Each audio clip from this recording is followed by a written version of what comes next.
Le scandale des peintures Tesla refait surface. Qu'est-ce qui se passe encore?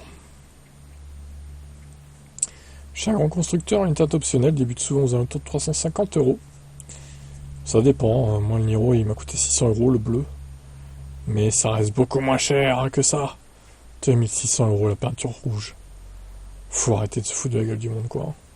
Jetez ça sur un modèle Y, le prix le moins onéreux d'une peinture sortie du blanc de série vous sera facturé à 1300 € bleu et noir, puis le double pour le rouge cerise et le gris Quicksilver.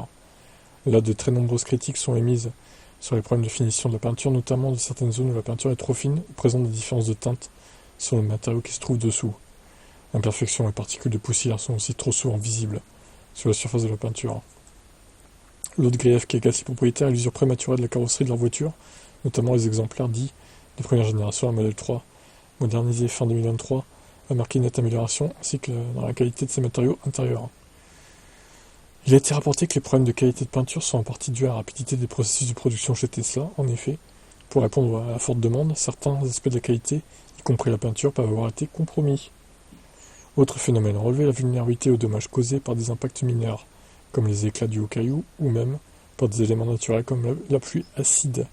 Cette vulnérabilité serait plus marquée sur les modèles aux couleurs plus sombres. Certains propriétaires vivant dans des régions froides ont signalé que la peinture de Tesla semble particulièrement vulnérable aux fissures et aux écaillages dans les conditions de gel.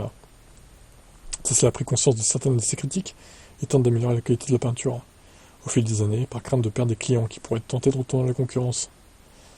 Par exemple, Tesla a commencé à proposer en option et à des prix délirants des protections de peinture en option, telles que les films de protection. Ouais, mais non, c'est pas une solution ça.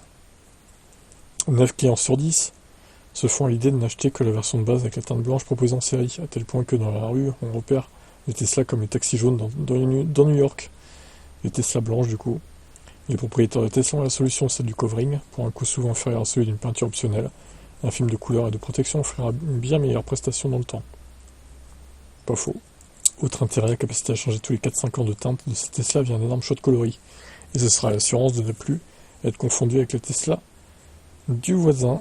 Ah bah là oui, covering a tellement de couleurs qu'au final, c'est en fonction de vos goûts et vos couleurs, justement, vous avez le choix quoi. Non mais 2600 € une peinture, je suis désolé, c'est hors de prix quoi. C'est du jamais vu en fait dans l'automobile. À part les marques de luxe peut-être. Mais les marques dites de monsieur tout le monde, de monsieur et madame tout le monde, non, c'est trop cher. C'est pas possible. Qu'est-ce que vous en pensez ?